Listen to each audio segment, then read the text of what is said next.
Welcome to the Winners and Losers Show. Hello, everybody. My name is Hank Thompson. I'm the host of the show. I'm going to be the host of the show until all the recycling is sorted and placed in its appropriate container, which is a landfill somewhere. I don't have any confidence that my recycling efforts help in any way at all. I just assume they go to some horrible landfill where nothing happens to them. Are you supposed to wash plastic, like recycling? Are you supposed to? Because you put... Okay, anyway. Welcome to the show, guys. It's a great day in America. How could it not be? The sun is shining. Well, that'd be true if the Earth existed or not. But it's shining. The clouds are shining, too. Maybe you're covered by clouds. But either way, you'll be dead in 10 to 90 years. So, good news. Good news all around. Welcome to the show. Big thanks to past episode guest, Robert. That was wonderful. We're going to have more guests. I think it's clear that to everybody involved with this process that's going on right now, that the show is better with guests. A lot better. I'm not funny by myself, and I'm not that interesting. As Robert pointed out, it's bonkers to do it alone, and he's right. I'm really glad he brought that up, because now it's all I can think about, and it's distracting me. So thanks for that. But anyway, more guests coming. Don't worry. I'm starting to reach out, starting with people I know. I need some familiarity. It's helping me here, and then we're gonna branch out to people I don't know. Who I will. What are they? What's the saying? A stranger is just a friend you haven't not texted back yet. Don't text back your friends, guys. I texted my friend today at 5:30 in the morning because I woke up and I texted him, and then I was like, oh, that's... You should probably think I'm fucking crazy. So anyway, we got a lot of stories, a lot of audio to get to today. Also, I just want to say thanks to everybody who sent me messages. I appreciate your feedback. I do take your words very seriously, and I can reassure you that I'm working on it. I'm not even sure what to respond to. But yeah, thank you so much to anybody who's taken the time to write me, and feel free to leave reviews on iTunes if they're positive. I mean, I guess I can't stop you from leaving negative ones, but iTunes, subscribes, likes, Twitters, Facebooks, clicking on shit, doing all that stuff helps down the way. I'm trying not to look at the download numbers. I'm actually seeing more than I expected, but it's still like everything is depressing at this point, just because that's where my brain is. I look at the world through depression-colored glasses, and that's no fun, especially lately. It's been bad, but I'm saying like the numbers are actually moving a little bit, and I think that's pretty good. Down the way, I hope to see much larger numbers, but it's enough to keep me going anyway, as it is. So, good stuff. Very good. Remember, vote. If I didn't say something, you probably wouldn't have. No, but if you're listening to this, you're probably a voter. If you're listening to this and you're not voting, what the fuck's wrong with you? Go fucking vote. Right now. Do it on your way to Starbucks. I've already voted. I got my early ballot done. I found a great guide for the California thing. I found some lady. She did a bunch of homework and research, and I seem to agree with what she was getting at as far as like she explained her thinking and methodology, whatever. So that can be a little bit intimidating. Not intimidating, but there's, the judges. Like, who the fuck knows? I don't know what judges in Central California need to be voted for or whatever. I don't, so it's hard to have a lot of confidence that you're making the right decision on those. So I would say leave them empty, or do a little research, or go to my Twitter feed and find the guide. Or if you want to hit me, I can send it to you too. That I posted it. So that's for California. But anyway, you should vote. But I don't know what I'm getting at. But I like early voting. First of all, day of voting in America is a hit or miss proposition. More than likely, you'll be able to vote, but this is the country of voter suppression and increasingly more aggressive right-wing oppression and suppression of your rights. So there's a good chance you might not be able to do it. So you should do it early in case there's a problem. Not that they send you a letter. I mean, I just dropped off my early ballot in the mailbox. But also mainly it's just like you can do it at home and fill it out on your own time and kind of Google and look up shit. Whereas if you're at the booth and you're not quite ready for it, you should bring a cheat sheet if you're going to do that. Do the research beforehand, because they send you a sample ballot, at least in California they do. But other than that, just vote. I remember last year, I do actually have a pretty good story about it. I'm not going to tell the whole thing right now. I wound up going to someone's house the night, someone who I met in line while voting to watch the election results.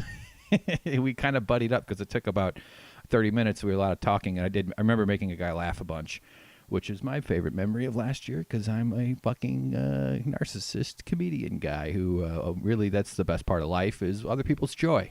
So there's obviously something broken there, but there's worse coping mechanisms, I guess. All right, so we got stuff to talk about. We gotta get into some of the news here. I got lots of audio picked out, lots of good stuff to get into. I'm gonna try to get through stories a little quicker than before. If I don't, it's gonna take forever.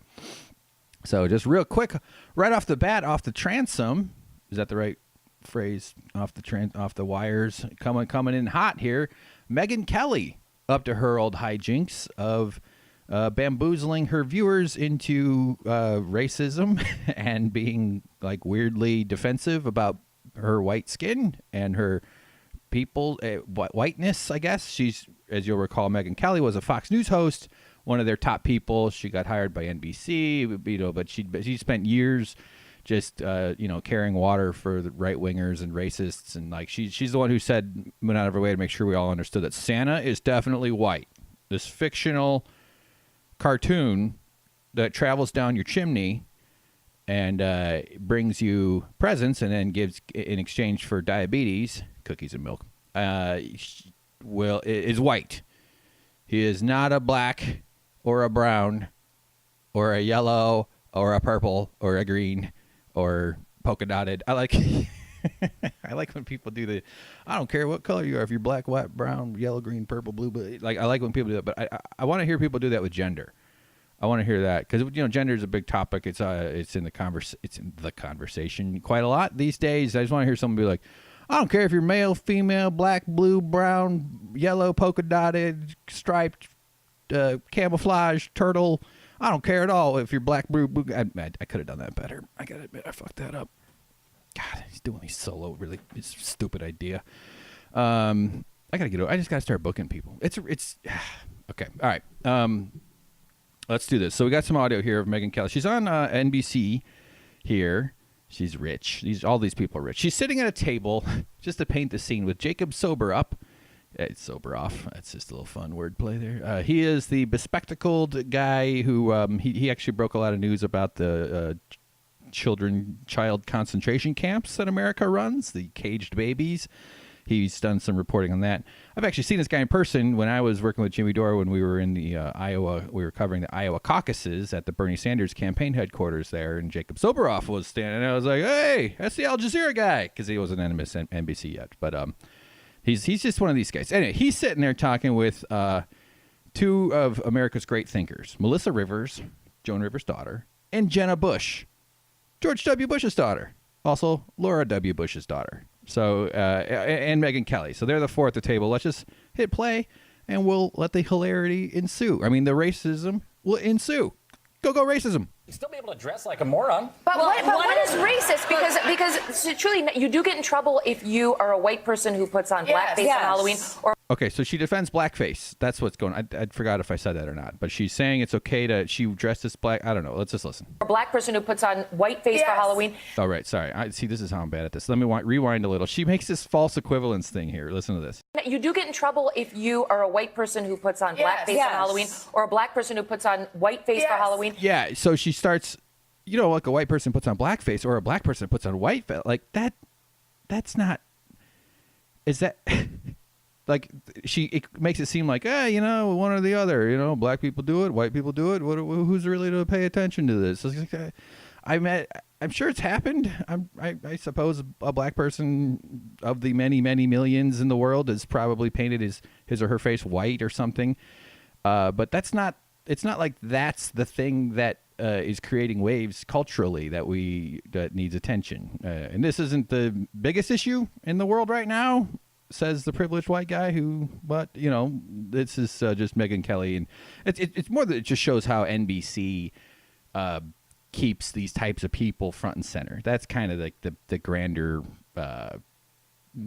media commentary that is worth pointing out. So let's just keep going. I'm interrupting too much. Like, back when I was a kid, that was okay as long as you were dressing up as like a character. If somebody feels like something is offensive, So here I am interrupting again. She's as long as it's a character, it's okay. You can dress up like Uncle Ben, the rice magnate, or Aunt Jemima, the syrup magnate. All right, those are the two products. Now I'm starting to step into it. All right, here we go. to them, then you should say it, and that's fair game. Yeah, and you should be able to also- take it if you're going to dress up like that. Yeah, you got to be able to take it. Yeah. One of the things they mentioned is people This is Melissa Rivers. dressing up like Nazis and this. If you think it's offensive, it probably Yeah. is. Yep. And one of my big complaints just about society right now is whatever happened, and I know how you were raised. I don't know how you were raised, but That's questionable. yeah. Whatever happened to just manners and polite society? Manners don't make for a sexy costume. All right, nobody dresses up as, I don't know, what shit? How do you? All right. Halloween? On Halloween, saying- you've got guys running around with fake axes coming out of that's their what, head. but what I'm Fake what? The video skipped there. Let me rewind a little here. Hold on. Running around with fake axes coming out What the fuck? There's like a little glitchy, and fake what asses coming out of their head? of their That's what- head. but what I'm like saying it's gonna be jarring. right, but what I'm saying is, in polite society, someone who's raised it would not think that dressing as a Nazi is okay. I don't know that. It's gonna be okay when the president requires his goons to dress as Nazi. When is that gonna happen? I mean, these uniforms, these that emerge as these like groups develop in all around this upswell of fascism. Like the red hat is obviously a deliberate sign of some sort of membership in a cult / group, I guess, depending on how you interpret it. The Proud Boys, these fucking losers. I mean, like, eventually they're going to start formalizing their dress code. Maybe you could probably say the same thing about the pink pussy hats. There's some sort of, people dress up in order to convey information to each other. I mean, clothes are information. So I guess there's that. I'm not sure what the fuck point I'm trying to make here at all. I honestly have no idea. Let's keep going. Look, I don't need the PC. Or painting somebody. I mean, All right, this is Jenna Bush, famed intellectual and American cultural stalwart. Jenna H. She's got like her husband's middle name, or it's her. think that there are limits to how far you want to And- go. but we Because if you're should making know. people Oh, Jenna Bush Hager. So she kept the Bush in the middle there. Okay, that's fine. That's cool. feel bad. You get better reservations if you're Bush. Yes, my name is Jenna Hager. Oh, sure, man. We've got you seated next to the bathroom at fucking Arby's. Oh, I should have said I was Jenna Bush, and I would have gotten a better seat at Arby's. But I'm saying normal people kind of know where that line is. Yes, right. I mean, I have a son that dressed as a fireman with an axe and then insisted on carrying the axe around for like a week. But there was a Good. All right, there's nothing else to that. Okay, so Megyn Kelly's a racist who fucking, I almost made the thing that drives me crazy where I almost said, who's surprised by that? I kind of hate that line of reasoning. I almost just did it, and I probably will again. But you hear that all the time, like with American Russia meddling in our election. Well, America meddles in other elections. Yeah, I know. We all do. Like, that's not to me, that's just changing the subject. And I almost did the same thing basically there. But I will make the point. We know Megyn Kelly's a fucking racist, and NBC News shouldn't have her on there. Also, it's good that she sucks at being on TV because her ratings, they spent a whole bunch of money to hire her away from Fox News, and then she immediately tanked. So get out of here, Megyn Kelly. You can bamboozle the partially engorged boners of the Fox News audience, but not the sophisticated, mostly aroused genitals, diverse genitals of the NBC audience. So, okay, who cares about this stupid story? All right, so this is a thing that's happening. We'll see where this goes. I'm not sure how formal this proposal is, but this is the story about the trans people being threatened by their government. America is, undergoing this drastic, aggressive reduction in rights, reduction in who has their interests defended by the government that's supposed to protect everybody. So I'll just read from an NPR story here.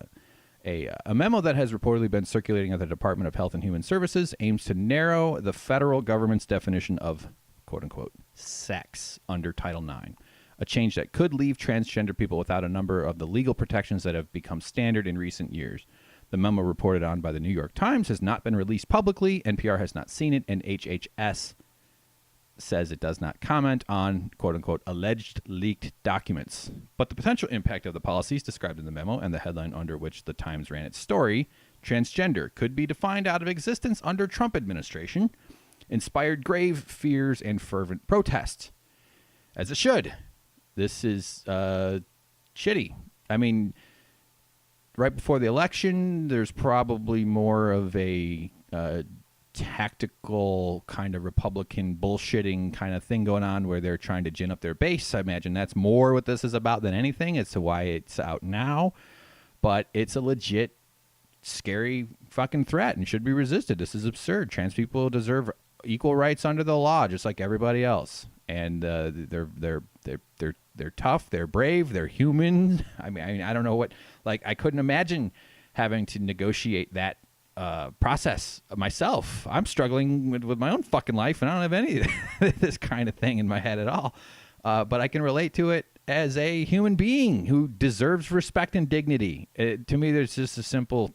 It's like you start at do you deserve dignity? Well, everybody deserves dignity. That's it. And you engineer everything from that goal, from that outcome as fast as we can. Meaning, like, I hate wasting time in getting people rights because that means that you're denying someone dignity. And this is our government going out of their way to impose definitional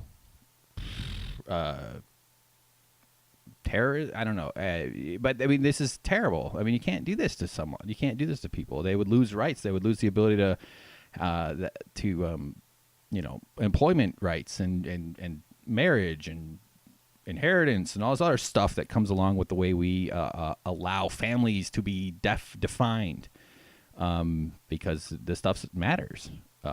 So it's really shitty, really horrible. Even though Trump has promised, here's the hypocrisy. As always, he says the opposite. He says what he's going to do and then does the opposite, or he says 14 different things and then does the opposite of 7 of them, or whatever So at the end of this article, they just kind of list with a couple links to the stories. The Trump administration The Trump administration already has taken steps to try to disqualify most transgender people from serving in the military. Next paragraph.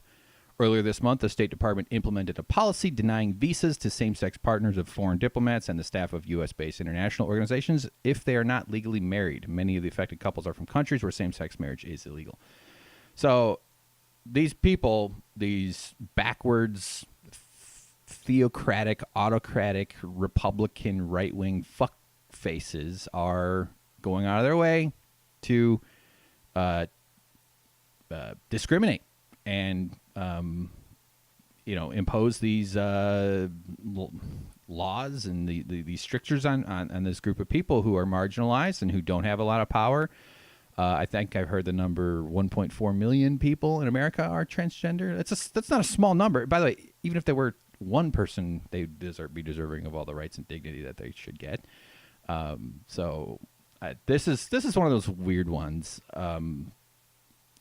Who are they appealing? I mean, is this just part of that last dying generation of older people who, are uncomfortable with other people having, being allowed to express more of the continuum of human sexuality and human gender? Like they want everything to be this binary, simplistic way because that's familiar to them, and for some reason being asked to adapt slightly to people who they'll never meet, and if they do, they'll meet someone nice who's been through a lot, and the bathroom laws that you see all the time, where they're always coming up with this. Republicans are trying to ban bathrooms, and they make this whole thing. They create this massive cultural wedge around who's allowed to go into which bathroom. The party of stay out of my life, the party of small government, is very concerned with genitals. They're really concerned about that. That's what this whole thing is about. They want to assign your gender based on your sex at birth, meaning what genital do you have when you came out? Now that's you for the rest of your life, no matter what you think or what your mind or what your soul or what your sexual identity wants it to be later on. In the freest nation on the planet, where the government will look at your balls or your lady balls and decide that and assign you a certain way of living for the rest of your life. That's fucked up. I don't want to live in a country like that. Vote. All right, next one here. Oh, actually, rewind a little. So, just a what, let's call this a coda. Isn't that is that the use of one of those words? Can you imagine if you were at a dinner party? I haven't been to a dinner party in fucking years. But if you were and someone used the word coda, like in just random, why am I doing about? I'm so inarticulate. It's all right. So, quick addendum to this story is here's the headline: Lawyer who fought to ban trans people from bathrooms will lead DOJ Civil Rights Division. Great, wonderful. An anti-gay lawyer was confirmed to lead the Department of Justice's Civil Rights Division in a 52-45 vote. The Senate confirmed Donald Trump's nominee Eric Dryband. He will now head up the Department of Justice's effort to fight racism, homophobia, and other forms of discrimination, even though he has spent his life defending discrimination. Dryband represented the University of North Carolina in a lawsuit against the school's decision to enforce HB 2, which restricted bathroom access for trans people and banned local governments from passing LGBTQ anti-discrimination ordinances. He also defended R.J. Reynolds Tobacco Company and Bloomberg in discrimination cases and represented clients looking for religious exemptions to the law. So this guy is a piece of shit. This is one of these backwards monsters who shouldn't be anywhere near power, but in our upside down, left is right, right is left, north is east, east is south, south is northwest society that we live in. This fuckface is in charge of the division of the Justice Department that's supposed to defend civil rights, presumably to expand civil rights, like the Environmental Protection Agency being run by a lawyer/lobbyist for the energy and for big polluters. What's his face? Scott Pruitt. He's no longer. I'm not sure who is the replacement, but he's no longer there. That's who was proposed. Betsy DeVos, placed in the Department of Education specifically to destroy the Department of Education. I mean, this is all part of the deconstruction of the administrative state, which Steve Bannon said is his goal, and it seems to be one of Trump's goals. It's much easier to break things than to make things, isn't it? You really just have to do a bad job. That's one of the weird tricks that the Republicans get away with so much, and they've done so since Reagan, and probably before that too, where their whole ethos is that the government is bad. You can't trust the government. Don't let the government do anything for you. And so then they get elected on that platform, and what's their mandate then? To not do a good job. It's like if I was a kid's high school, like a soccer coach. Like, I'm going to make sure we lose every game this season. Vote for me. And then everybody votes you, and then you lose all the games, and they're like, you did a great job. You really did. It's a terrible analogy. It's so stupid for so many reasons. But this is that. This is our government at work. This is who we put into power. This is who Republicans voted for. They might not have known it would be like this. I imagine most Republican voters will never hear this story. It's unlikely that they're paying this close attention. And I don't know. It's this kind of thing too, where it kind of syncs up with why we need civics education and why people need to understand what the executive branch does as far as this sorts of thing. This is the swamp. The swamp just got a lot more racist, and it's terrible. So bad stuff. Really, really shitty times. So hopefully we can gum it up by putting Democrats in power, and at best, let's just halt all forward momentum on any piece of legislation from the Republicans. Try to do everything we can by hopefully Democrats win the House and then also the Senate as well. But and then take the presidency back in 2020, and everything will be fine under President. Video of people dancing next to their cars. That's who's going to win 2020. Video of people dancing next to their cars 2020. Look for it. Pence will be vice president. All right, so next story, real quick, touching on something I've mentioned briefly before. The headline here is Supreme Court halts landmark youth climate change lawsuit. This is according to Think Progress. The Supreme Court has stepped in here to stop this lawsuit, which I mentioned previously. I didn't share that much about it because I didn't know that much about it. But here, I'll just read. I'll just do some reading here. This is fun. U.S. Supreme Court Chief Justice John Roberts brought a temporary halt late Friday to a landmark climate change lawsuit that was set to begin later this month. President Trump's Justice Department asked the Supreme Court to stop the lawsuit in a filing on Thursday. Roberts approved the request on Friday, even though the U.S. High Court, in a unanimous ruling in July, had said the case could proceed. 21 children and young adults sued the federal government in August 2015, alleging the government had failed to protect them from the impacts of climate change. Think Progress's Kyla Mandel explained the basis for the case. Should I do it in Kyla's voice? The lawsuit. No. The lawsuit here. This is Kyla's writing. The lawsuit uses a legal theory known as atmospheric trust litigation, which argues the government must hold certain common elements such as rivers or shorelines, and in this case the atmosphere, for public use.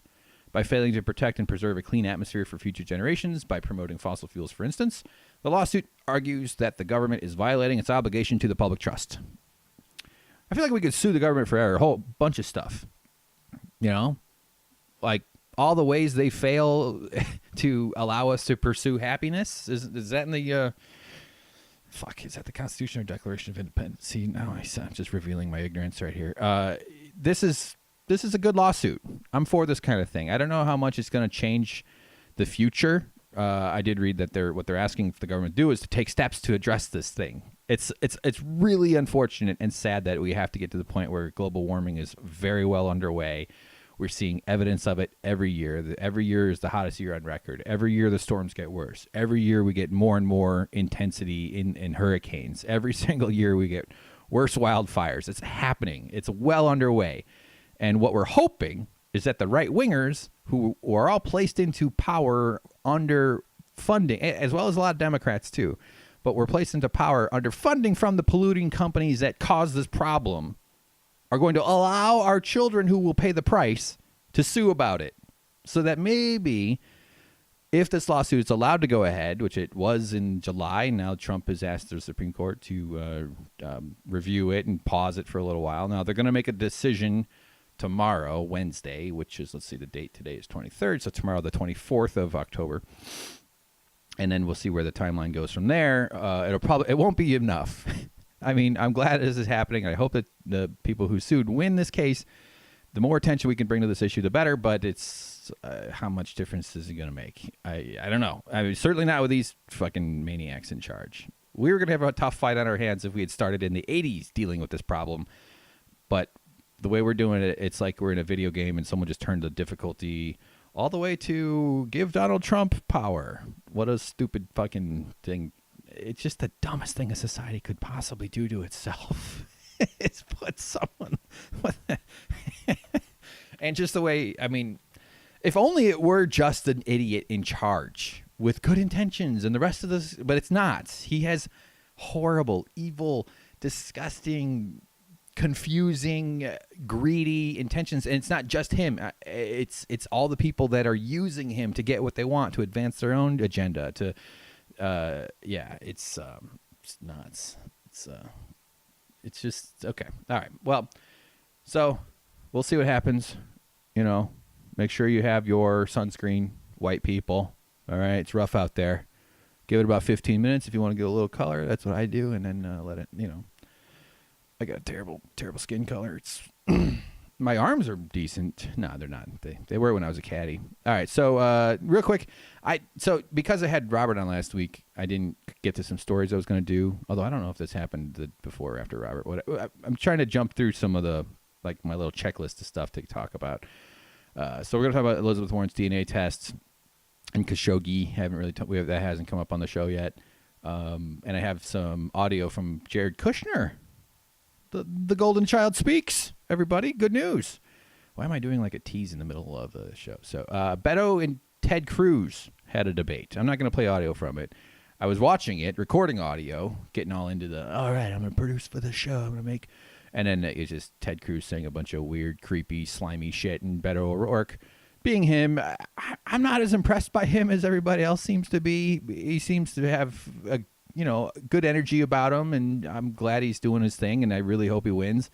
But I just don't find him as compelling as, there's that one video where he responded to a question about NFL players kneeling, and he said all the right things. He said a lot of good stuff, and it's unusual to hear a politician be that straightforward, and it created a bit of a splash on Twitter and on social media. But the main reason that video went wild was because it had that inspirational music from the Now This or whatever, or the Dodo or whatever the fuck, whoever makes those square videos for Twitter with the fancy music behind it. Take away the music and it's a little less inspiring.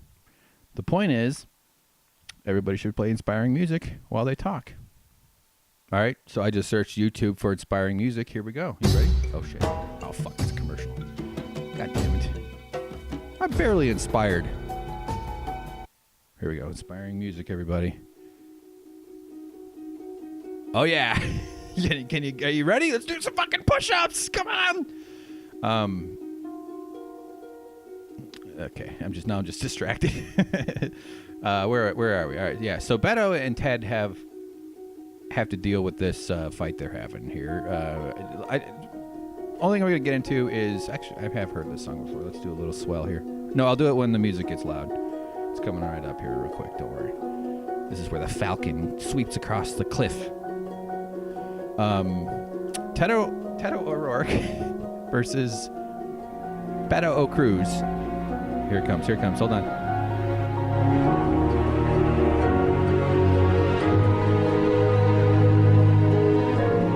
Oh, fuck yeah.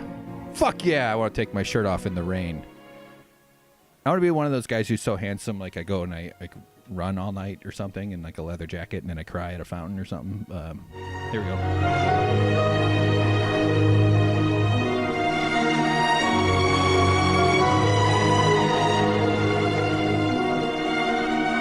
Oh, man.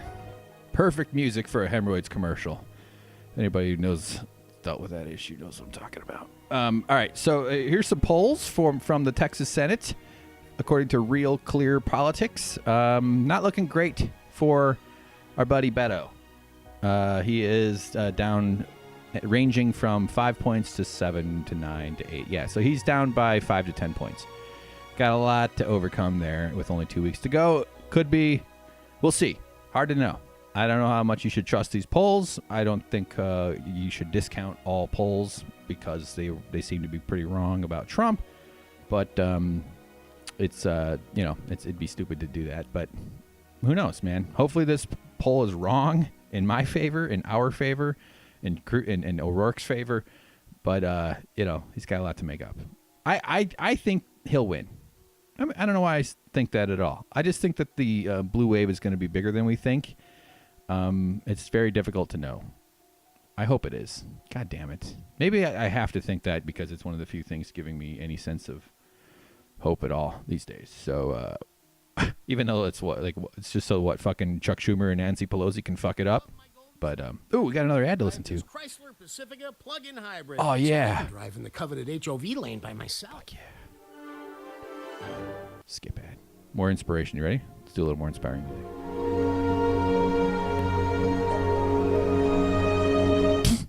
Fuck that. I'm not inspired at all. I'm not doing any push-ups now. That sucks. Yep, sucks. Horrible. I want my money back. So Beto versus Tedo. It'll be fucked up. Ted Cruz is a garbage human being, and Beto O'Rourke is the guy who your girlfriend's attracted to. So, she's got good taste because she's your girlfriend. See how that works? Let's keep going. So the Republicans are turning into racism. I mean, they are turning into like a monster changing, but they're turning to racism. I wouldn't say turning. They've been kind of playing the hits, so to speak. It's all they got is trying to play up the fears of their base to try to get them out. They're using this caravan thing. The media is going right along with it, showing videos and pictures of this large group of people walking across Mexico, fleeing violence and fleeing destabilization in their own countries, which America has an influence with and on. We could probably do a lot to help those communities and societies. I mean, that to me, part of the, aside from the climate being destroyed and coastal regions having to be abandoned, I think the solution to migration is to liberalize the rest of the world, is to force countries to educate their people and to build liberal institutions that would build societies around their own potential of their own, regular people. Try to raise people out of poverty into a middle class that's sustainable and educated, and spread social democracy around the world. And do that using trade. I don't know where I'm getting into this, but so this caravan thing is happening. We've got all these people heading towards the border, and the right wing Osphere is desperate to paint it as this big invading horde is coming, and I'm hoping this backfires. I'm hoping the attention this brings, because it is getting a lot of play in the media. Just sort of dim reporters going like, "Look, there's a bunch of them. Look at them walking. They're thirsty. They're real thirsty, and they're hungry." Like, these are the most powerless, desperate people. Do you have any idea how fucking desperate and scared they must be? You've got to be to put your kid in a stroller, or just to grab your kid and head for a different country, several countries away, to cross over into this, knowing that you're on your way to a place, and they might not know all the ins and outs. I don't know how much information reaches the people of Honduras and Guatemala, at the very bottom of their societies. I mean, if you're fleeing those countries, it's not their billionaires and their wealthy people on, grabbing a shopping cart or a laundry basket and heading north. It's and borders don't mean anything to billionaires. They get to go and do whatever they want anywhere they want. And that's not like they don't just get to strut through TSA, but the world is there's a whole different set of rules for people with money than for these poor folks. And of course the Republicans are making it seem like, there's videos of they're walking. That takes a long time to walk 1,000 miles or however the distance is, and it's just so they want you to be scared. They want you to be scared of children and toddlers and men and women who do work Americans don't like to do, or at least that our culture doesn't pay enough for Americans to take the jobs, like seasonal migrant working and like picking fruit and agriculture, that whole industry, or wiping old people's asses. That's another one where immigrants tend to do most of the heavy wiping in that case. And I think this is a problem we can solve with one solution. Stop feeding old people fruit. Less demand for fruit. Less demand for wiping. I guess what I'm saying is elder diarrhea is America's leading cause of ruined birthdays and ruined visits to the hospital. You ever go to an old person and go, "Oh, look, there's grandma. Oh no," and he starts to see something, like some kind of 8th grade volcano demonstration. Some shit starts flowing around in the bed. Okay, all right, let's keep going. And they're suppressing votes all over the country. they're just purging people off the voting rolls. It's especially bad in Georgia, with the Stacey Abrams, who is poised to become the country's first black female governor, which would be wonderful. I'd really love to see that. She's running against this guy Kemp, who is the Secretary of State of the state of Georgia, which means he's in charge of the election. I can't believe that we do this. I think I heard someone say it's like 20 states where the Secretary of State is also like an active candidate or something. I don't want to. I can't confirm that for sure right now. But another prominent case of that is Chris Kobach of Kansas, who is the Secretary of State of Kansas, hardcore right wing. He wrote a book against democracy, if my memory is correct. This is the guy that was assigned to some commission Trump appointed to try to look into voter fraud, and they couldn't find any evidence of it anyway. Voter fraud is the thing Republicans claim is happening. This is for those of you that aren't that familiar with the issue, where they say people are showing up and voting more than once. You got all these illegals coming to the polls to vote, and they're all voting. There's so much voter fraud, they call it, which is all nonsense. It's complete bullshit. It doesn't happen. It happens like 30 times. I mean, you hear different numbers, but it's always in the single and double digits out of millions and millions and millions and millions and millions. Statistically, it's a zero. And it's usually a mistake. It's usually someone was confused. It doesn't. How could you possibly coordinate a widespread voter fraud, effective widespread voter fraud initiative where you get a whole bunch of people in thousands and thousands and thousands and thousands, enough people to agree to go back, risk a felony to commit that to change it? Like, instead, they just raise this issue to cover for their crime, their theft of democracy, which is voter suppression, passing voter ID laws, which they're doing all over the place, making it so that a gun ownership card is a valid form of ID, but a college student's ID given to them from a state institution or from a college, from accredited, institutions, is not. So college students can't vote, gun owners can vote. This is something I think they've done in Texas and other states, but all these different ways, and then just straight up just not allowing you to vote. In Georgia, there was a case just recently where somebody had organized a senior citizen group, a group of senior citizens.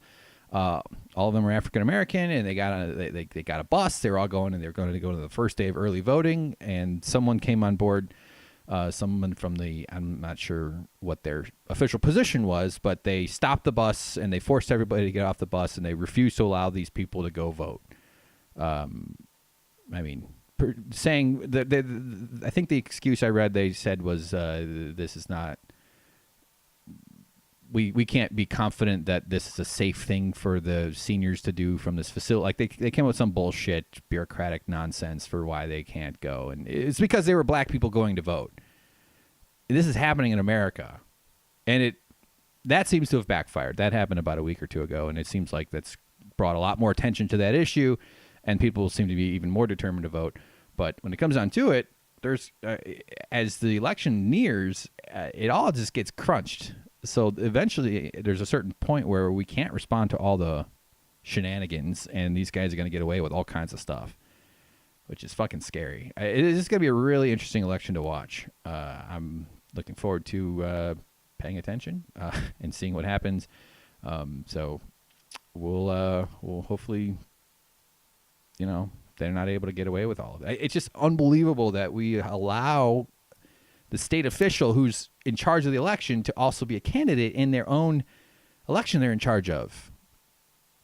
We can do better than that. It's insane.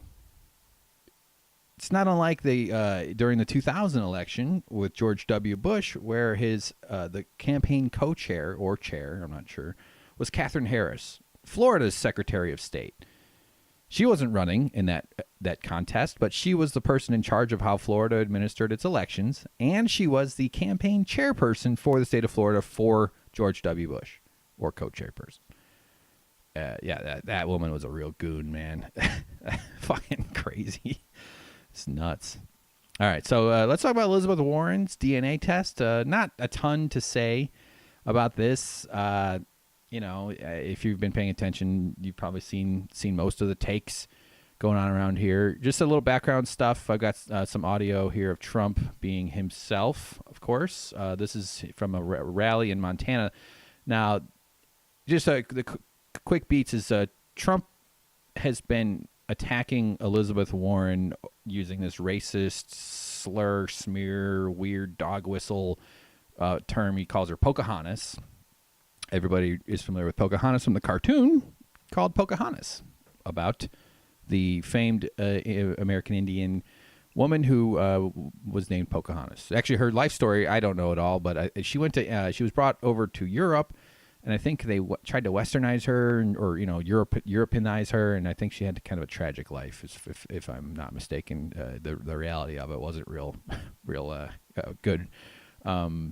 But the lore and the myth of it is all sort of connected to John Smith, like the Pilgrims. It's all this weird American mythologizing that none of it makes any sense. So, and I'm among the idiots who don't have a full grasp of it, as you just figured out. So, Elizabeth Warren had claimed, honestly, I'm very dubious on this information, meaning I'm not saying I just don't know what the specifics were. I need to do more research on this. It's been out there that the accusation, and I don't believe it. I don't know. I suspect it's something much less malignant. It's more benign and just sort of something got twisted. But the right wing tries to say that she uses this claim of having Indian ancestry to somehow advance her career in a way, to get special treatment or something like that. I don't. I'm sure that's not the case, but I am going to do more reading and more research about it. There's more details to that, to like the kind of what fertilized this whole story, because now it's become about Republican racism and about presidential politics and whether or not she should have responded. So he's been saying shit like this at rallies for a long time. Let's get some. Let's turn the volume up here. Here we go. Bernie, hey. They're going to cover, like, Sleepy Joe Biden? Okay, this is early July at Great Falls, Montana, at one of his hate rallies where Trump is, he's standing in front of the backdrop of, smiling dumbasses, just eating up every little bit of this weird cult leader's bullshit. So he's going on about who might run against him. And he is in his element. This is him at his quote-unquote best, where he just stands there and absorbs attention and oozes back narcissism upon the people, and they find it very comforting because he does it with so much confidence. So here we go. They're going to cover Pocahontas, who was... Think of it. Think of it. She of the great tribal heritage. What tribe is it? Let me think about that one. Meantime, she's based her life on being a minority. Pocahontas. They always want me to apologize for saying it. Ugh, he's such a disgusting pig. It's like, I can't even take it. So he goes on and on about this apology. I hate playing this stuff. I'll just skip ahead a little bit because the part here is where he makes the $1 million offer. I almost said threat, but. Guy says, I was born in Scotland. It turns out he was born in Puerto Rico, and that's okay. Oh, this is him talking about DNA testing. Guy says, I was born in Germany. Well, he wasn't born in Germany. He was born someplace else. I don't. Okay, so I had skipped ahead a little bit in this. He's saying about how people do these tests on TV for $2, he says, and then they're born. The guy finds out I was born in Scotland, and turns out he's born in Puerto Rico. It's not about where you're born, you dumb fucking moron. Born has nothing to do with DNA. You could be born anywhere. John McCain was born in Panama. Ted Cruz was born in Canada. Would a DNA test show that Ted Cruz is Canadian? Obviously not, because Canada is white invaders from Europe, just like America. So he's just fucking stupid. But we're coming up on the $1 million thing here. I'm going to get one of those little kids. And in the middle of the debate, when she proclaims that she's of Indian heritage, because her mother said she has high cheekbones. My mom said that about me, but she was talking about my butt. That's her only evidence, that her mother said she had high cheekbones. We will take that little kid and say, but we have to do it gently. Because we're in the Me Too generation, so we have to be very gentle. Like, now he brings up this whole Me Too thing, which to his crowd, they hear something worth mocking and laughing, rolling their eyes at. Oh, another Me Too. Really? Yeah. So he's playing upon this dismissal of Me Too as being something. So to them, it's just a funny game. And so his suggestion is that you'd be gentle so as to not be accused of rape or sexual assault or what? Like, what is...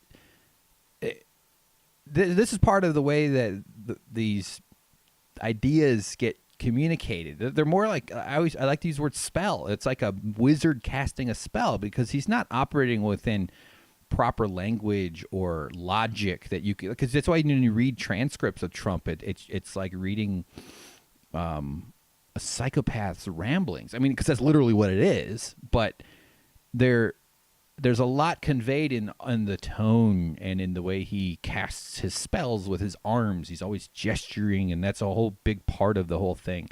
I went to a Trump rally. I was at one. I was in the press when Jimmy Dore and I went to one in Anaheim, California. It was fucking crazy. It's something I could probably talk about it another time. But yeah, let's just keep going. And we will very gently take that kid, and we will slowly toss it, hoping it doesn't hit her and injure her arm. So they're laughing because he brought up the Me Too thing. So they're like laughing and joking about the idea that you would... why am I trying to figure it out? Even though it only weighs probably 2 ounces. 2 ounces. And we will say, I will give you $1 million to your favorite charity, paid for by Trump, if you take the test and it shows you're an Indian. And it shows you're an Indian. You're an Indian or you're not an Indian? Are you one of these corn eaters? Are you an Indian?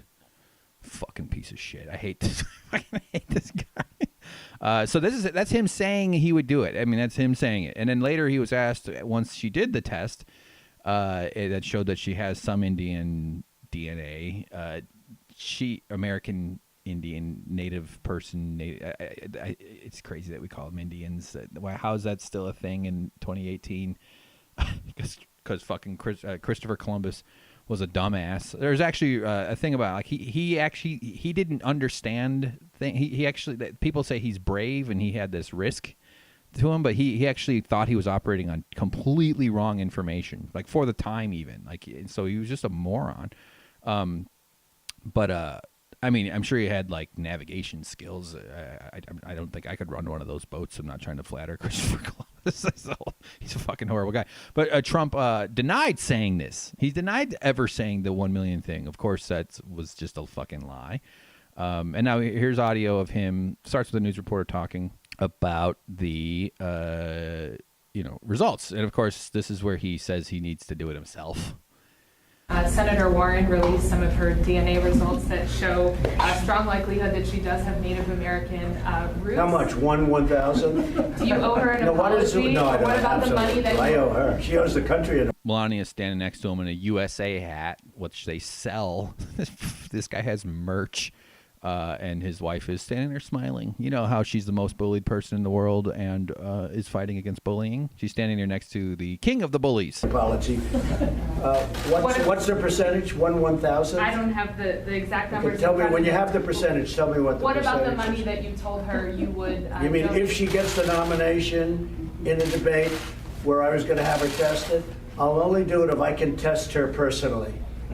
Okay, that will not be something I enjoy doing. Oh, and it's about whether he enjoys. Fuck these people. I don't know why. I'm just getting angry talking about it. I'm signal boosting them, and it's they don't deserve it. Let me just get to the point I was going to say about this thing. So, a couple takes.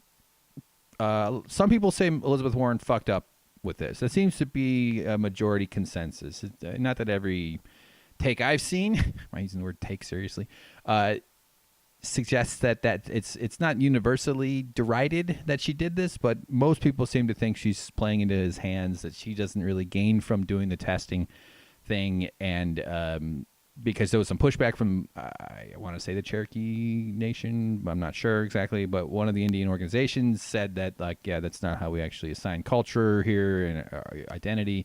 It's not just based on percentage of your blood, which raises another thing that right-wingers love to do. It sort of feeds race science, feeds into the notion that your DNA, the percentage, that you should be calculating and quantifying percentages of different races in your own blood. Like, it just brings up a lot of goofy, weird divisions that aren't scientifically supported and culturally problematic, to say the least.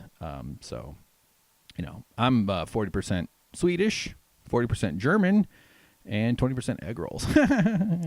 No, 20% English, I think. I don't know. I have an English last name, which means I am probably, I don't know. Everything I would say would be insulting. So anyway, I don't know. This is dumb. Here's what I was going to say. I think that she's right to address the issue. I think it's a very strong indicator that she's going to run for president.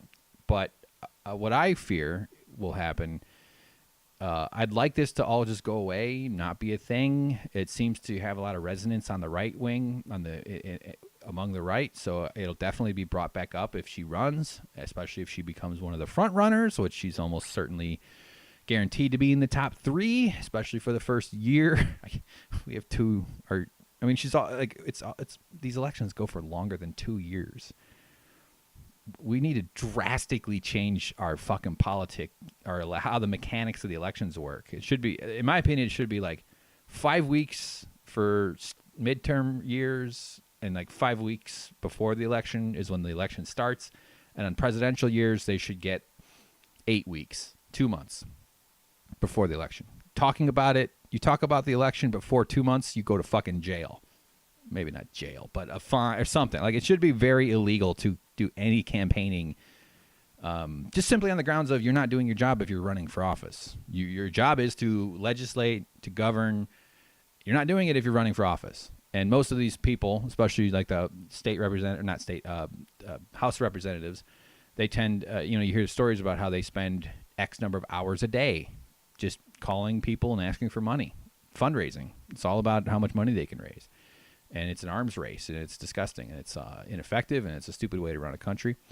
How did I get into that little jag there? Okay, so what's going to happen, in my opinion, is that if Elizabeth Warren's a front runner, is that this topic will remain in the conversation. It'll be largely discussed. It should be dismissed. It shouldn't be. It's stupid. It has nothing to do with anything.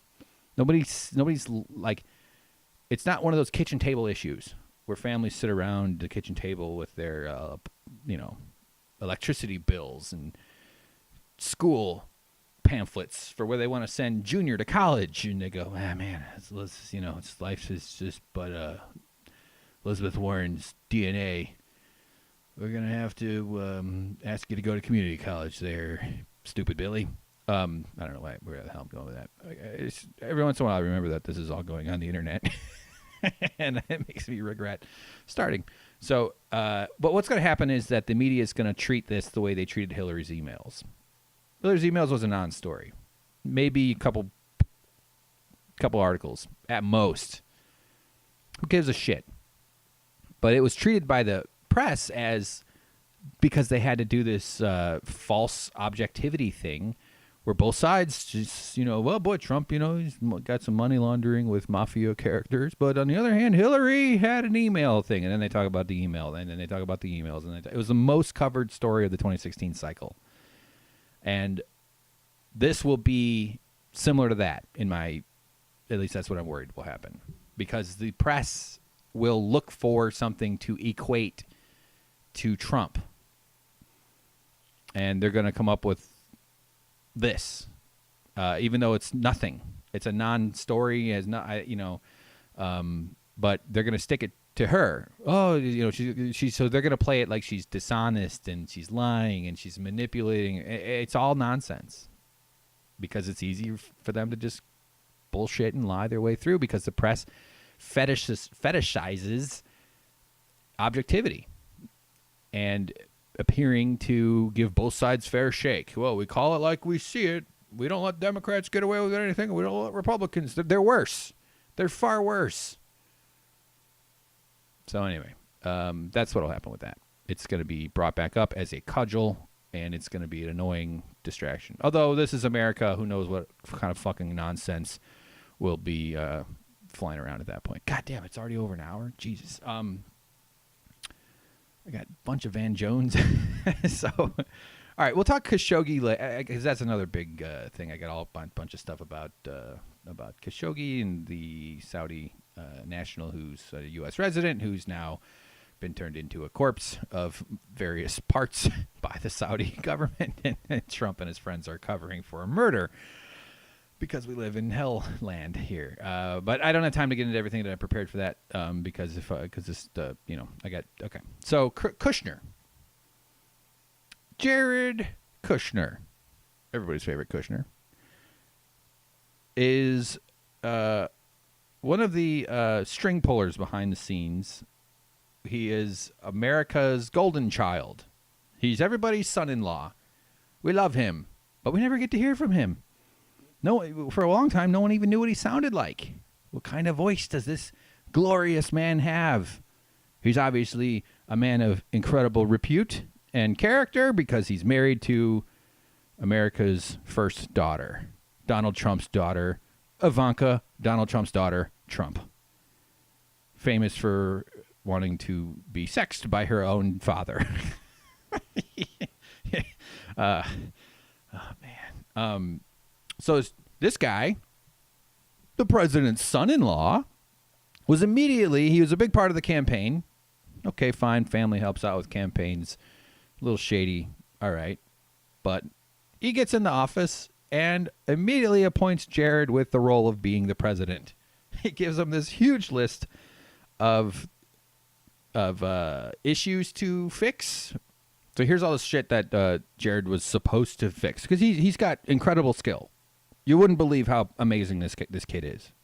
He's in his mid-30s. He's been wealthy since he was a baby. That's how good he is. He's been wealthy since he was a baby. And he buys real estate, and he does a bad job running the buildings, and he makes stupid decisions. He bought 666. I think is it Fifth Avenue?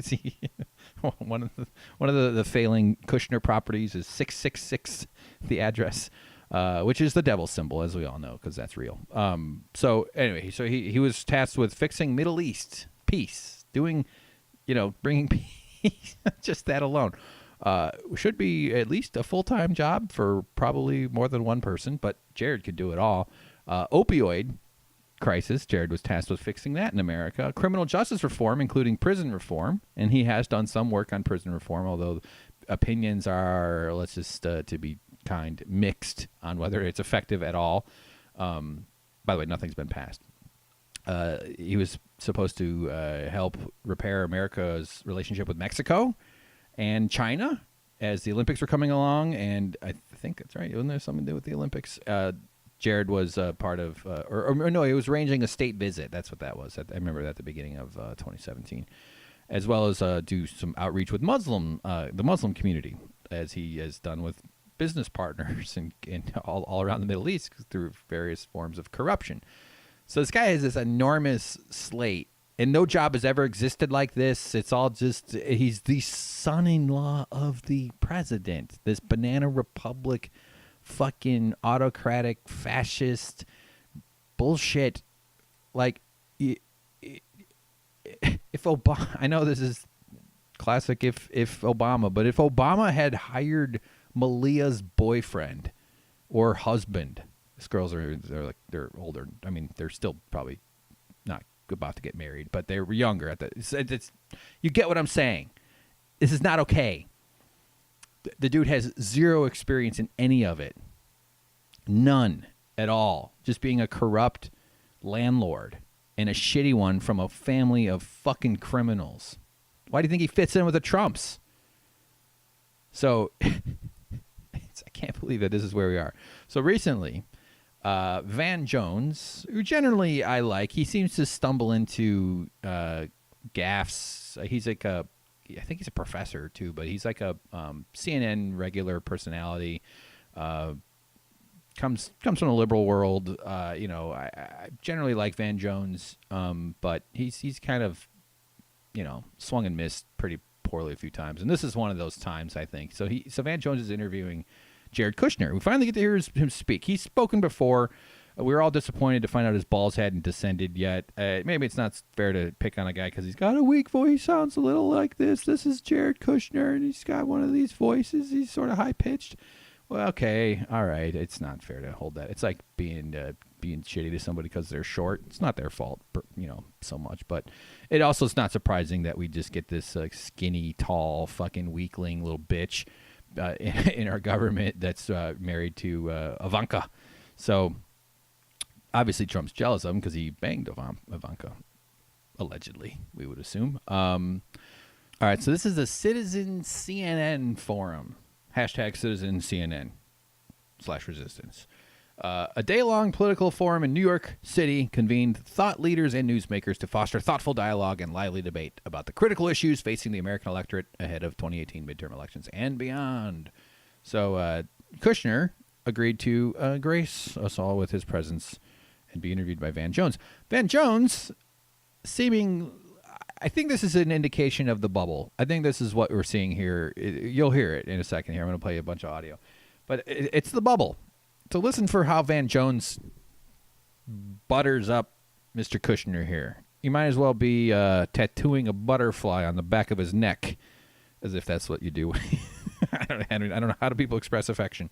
But these guys are best friends. Actually, no. Jared Kushner is a stiff, unlikable, willowy, right-angled. He has this odd, straight-up posture about him, which is strange. I mean, maybe the chair is the fault for that, But anyway, I wish I was thin. I guess maybe it's just mostly jealousy here. But so Van Jones, right out of the gate, gets into some stuff. But one of his questions, this is something that's been getting headlines, is, how did you get this job? How did you get such a cool job, man? Like, he asks him as if Jared. Well, let's just play it. Here we go. Mandate, prison reform, trade, Middle East, the whole deal. We're going to talk about all of it. So we'll get to what everybody else is in your mind. But I want to start with, how did you get this job? I mean, it's like you have like the dopest job in the world. Like, Van, what the fuck are you talking about, Van? How did you get this job? You got the dopest job in the world. Like he's just some bro that got lucky. Man, how did you get so lucky to fix Middle East, the opioid crisis, Mexico, China, and for prison and criminal justice reform? How did you get this job? First of all, Van Jones, like, okay, I can't necessarily expect Van Jones to come at him really hard in this case. This is the way these things work. He can't just straight up out of the gate come out swinging and be like, so explain how you're corrupt with the Qatari government and how the Trump administration pulled that move off. Explain all the ways that you and your father-in-law are committing crimes. What kind of taxes do you dodge? What kind of tax avoidance schemes do you have? What are your foreign influences? Did you guys collude with the Russians? I mean, you can't necessarily hit those notes straight off the bat. I'd like to see that, and it's unfortunate that Jared Kushner, never elected, but somehow one of the most powerful people in the world, doesn't have to answer any questions like that and never will. But how did you get this job? The fuck kind of question is that, Van? Let's hear it again. How did you get this job? I mean, it's like you have like the dopest job in the world, like the secretary of everything. Did the buggy, what they call it, secretary of everything? Secretary of everything. What kind of fucking society do we live in where a alleged professional, commentator, expert, he does teach some, he's a teacher of some kind, but like Van Jones, like, what the fuck are you talking about? There's like, why is he participating in the bullshit? Yes. Here's his answer. So you're a business guy. How did you wind up in this position? So first of all, thank you for having me, and thank you for all the work that you've done with me on the prison reform effort, which I know we'll hopefully get a chance to talk about. But I did not plan my life to go into politics. Oh, he didn't plan his life to go into politics. You were born rich, you little fuckface. All you've done is scam people and scam the government and scam your customers, your people, because he's a landlord. And he wound up marrying Donald Trump's daughter, and now he's in charge of the Middle Eastern peace process and from America's interests. Doing a great job, by the way. It's all looking great over there. I had a good life. I have a great wife, a great family. I was working in business. I had several companies, and my father-in-law announced he was running for president, and that was something that he did. Yeah, we noticed. Yeah, CNN definitely noticed. And through that course, I mean, he was building a very entrepreneurial campaign. He was definitely an outsider candidate. He didn't have all the traditional entourage that. So Jared's pretty good at staying on message. He doesn't really change his tone up much. He repeats a lot of bullshit that means nothing. It's one of the things that Trumps do best. Read Ivanka's books. I've read all of them. No, I haven't read any, but I've seen excerpts of them, and I've seen criticisms of them and reviews. They're all just this like hokum bullshit, using a lot of words to say nothing sort of stuff, and he does that a lot. He's very good at it. Obviously, that's the way they communicate. I'd like to know if that's how they are when they're like around their kids and stuff. If they're just in their house and whatever else. And if I were decent at comedy, I would improvise that right now, but I'm not going to because I can't. But and Trump is a king of that, but he's better at it, even though he's I don't know. That's part of the confusion. If you're bought into his regime, if you're one of his loyalists and his fans, you understand him. If you're like me, you're just more angry and confused as to why anybody thinks they understand him because they can't tell they're being manipulated.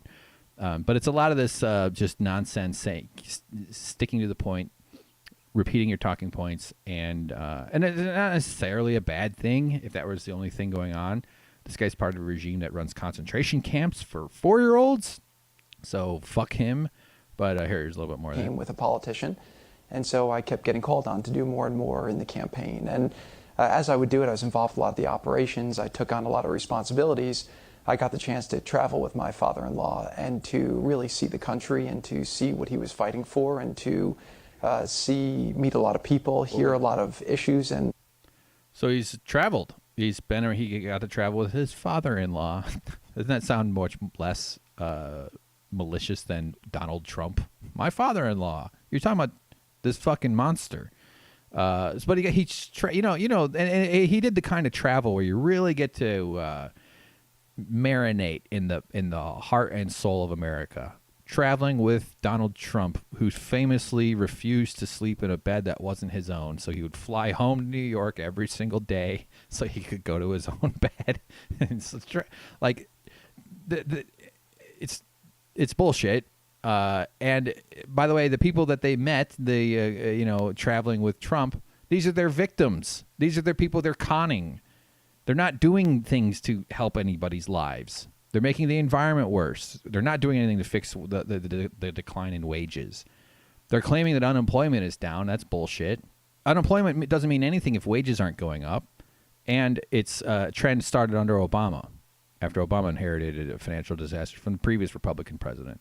What's going to happen then is that, unfortunately, the economy is going to collapse after Democrats take back the House, hopefully the Senate. And it's because I think it will happen in the next 2 years, and then they'll immediately blame the Democrats for it. Look, you elected Democrats, and now look at the economy is tanking. And it's like, no, we're set up for another fall. We haven't done the structural fixes that would be necessary to prevent it. Anyway, so that's this whole thing is filled with Van Jones kind of just playing. And maybe that's him being smart. Maybe I don't understand how it works. And Van Jones and he's a smart guy. This is how you would do it. This is how you would approach politics, and having a rare interview with this guy. And it's probably somewhat true. He wants to protect access, and if he came out too strong, he would lose access to the next interview or to someone else, or to how that, the way that these different stakeholders in the ratings-driven freak show that is American politics are, help each other here and there. So next file, let's go to the next one here. So this is where he talks about the traveling. What he was fighting for, and to meet a lot of people, hear a lot of issues. And what'd you see? I saw a lot of people who felt like they didn't have a voice and who felt like the people in Washington had left them behind and weren't representing their interests. And there was a lot of issues that I thought about being in New York where, So he got to learn about their interests, like what regular struggling Americans want is more pollution, lower wages, less rights, especially for those dang brown people and trans people. How dare they want to go to the bathroom when they're out in the world? Fewer services from the government. We don't need ambassadors. We don't need a State Department. We don't need properly administered cabinet offices. We don't need any of that. And we don't want to be friends with Europe anymore. We want to be friends with Duterte and Erdogan and King Saudi Arabia, King Salman and MBS, Mohammed bin Salman, and Putin, lovely Putin, the man with the great soul, according to George W. Bush. The destabilization of the Western alliance is what I'm referring to, which is Trump is very actively doing, and because it serves a fascistic uprising around the world. This is what regular people were after, which is, and as is evidenced by Jared Kushner, who learned it from them. Fucking asshole. Let's listen a little more of this one. You think you're in a very diverse environment and you talk to people and you hear a lot of opinions, but when I'd go to the country, I would hear opinions that were differing from what a lot of the people in New York thought were the right prescriptions for them. And we don't need any of these New York beliefs and policies overlording over our lives. That's why we're going to vote for the worst New Yorker ever. And fucking isn't Trump all New York? New York is probably embarrassed that Trump's from there. I would imagine anywhere would be. New York shares that in common with Trump's mother. Both must be embarrassed that he's from there. So let's here's some more of Van kind of getting into the question of like what qualifies you to be the guy. So we get to hear why Jared, why so much faith was placed in the abilities of this remarkable. And if you saw his pupilless dead eyes. And I say pupilless is meaning like, when like the eyes just look totally black, like you can't tell there's the iris and the okay. All right, here we go. And he also believed in you and gave you this big portfolio. I think that, for your critics, some of that disquiet is like, for politics, you have like a very small resume and you have this big portfolio. What do you say to people who say, like, what qualifies you to go and take on these tough issues, like, all around the world? Like, I think that's one of the big questions people have. Why should we have confidence in you to do all this stuff? I mean, I don't need to know. All I need to know is he's married to Ivanka and he owns some buildings. What more do you need? What more do you need for the guy who's going to fix the Middle East, fix the opioid crisis, reform the prisons, reform the criminal justice system, repair and or at least advance our relationship with Mexico and China? All I need to know is that he loves his kids. Here we go. Well, I think the first thing is that the president trusts me. Oh. I think he knows that every... Well, I think the first thing is that the president has terrible taste and terrible judgment, and he trusts me. Task he's given me from the start of the campaign. He told me to bang Ivanka. He told me to take pictures and to show him the photos, and I just used the elemental teleportation skill of my people from the planet. He's like, they're like monstrous aliens that just communicate telepathically. Through, I've been able to do it quietly. I've been able to do it effectively. I've been able to deliver results. Yeah, you're serving your corrupt father-in-law's interests because you're corrupt and he doesn't want to do all the work. I mean, it's got to be hard to be corrupt. I mean, you got to have some help. I mean, you can be corrupt, and Trump is a tiny operation compared to most presidencies with the way they've understaffed the State Department and the White House itself and just all these, because Trump is he's stupid. He doesn't know how it works. I don't make a lot of noise. Noise is sometimes made about me, but I try to keep my head down. And I think that he's a businessman and I'm a businessman. And oh, good. We got two businessmen. I was thinking the other day, it's not a coincidence that when vampires want to blend in with society, they dress up as businessmen. That's how they fit in. Put on a suit, circular glasses, blue, maybe dark gray. Perhaps a red flare, something like a kerchief around the neck or in a pocket. Maybe even a pair of gloves and one of those chain watch things, which mostly about communicating status than anything else. I don't think they seem very practical. Fucking vampire. The way I look at it is that it's all about accomplishing the objectives. So you have to be... And a top hat. You know, maybe a thin mustache, some kind of oily-looking beard. That's how vampires blend in with society. They dress up like Jared Kushner. Very laser-focused, not get distracted by it. A lot of these tasks are a jeweled cane, maybe even slightly heeled shoes to give you a little bit of height. Although Jared Kushner's tall, I hate him for that. No, I can't hate the guy because of his height. You know, it's an honor to work on, but I find that when I'm asked to take on something, the first thing I'll do is I'll reach out to people who. Then when you fart, fog. You think when vampires fart, it's foggy? It's a foggy outburst. All right, let's keep going. Who have experience doing it. I'll talk to a lot of people. I'll put together the different perspectives, and then I'll come up with a plan of action to try and execute on. And today, see, this is all that's like, what the fuck did you just say? You know, I do understand talking to people. I guess that's about the only thing. Like, he doesn't know any of this shit. I'm more qualified to fix the Middle East, and I barely understand anything that's going on. I know where the Strait of Hormuz is. I know where the Suez Canal is. I know Egypt is in Africa, okay? I'd be shocked if Donald Trump knows where Saudi Arabia is on a map, by the way. Shocked. I mean, I'd put the odds of him knowing it, I would guess he does, even though I'm just saying I'd be surprised. But because he's been corrupt and has business dealings, and he's a real estate person, so you'd think a real estate person might, it's kind of geography adjacent, especially if you do international stuff. But even then, I mean, Donald Trump's life is just a series of you know, speeches, photographers, meaning like flash photography, and being inside tubes where someone else is driving. So he gets into a fancy plane, he gets into a fancy car, and wherever he goes, there's just people taking pictures of him, and then there's also rich assholes cowering to his whims and his presence, while he himself is this internal hurricane of psychological disorders and pain and destroyed ego and narcissism. This is fucking psychopath. I'm so angry that we have to live under this fucking person. All right, we've been successful in a lot of things. Oh, shut up. Let's go to the next one. Oh yeah, he does. That's right. So let's keep playing. I made a note of this. That people thought we wouldn't be successful on, and it started in the campaign. I mean, people thought that. You know, there's a lot of people saying the campaign was disorganized. The campaign didn't have any infrastructure. We did have a lot of infrastructure. We were very organized. We just weren't out there talking about it, and we didn't have the traditional people doing it. So his example of things going well is the campaign.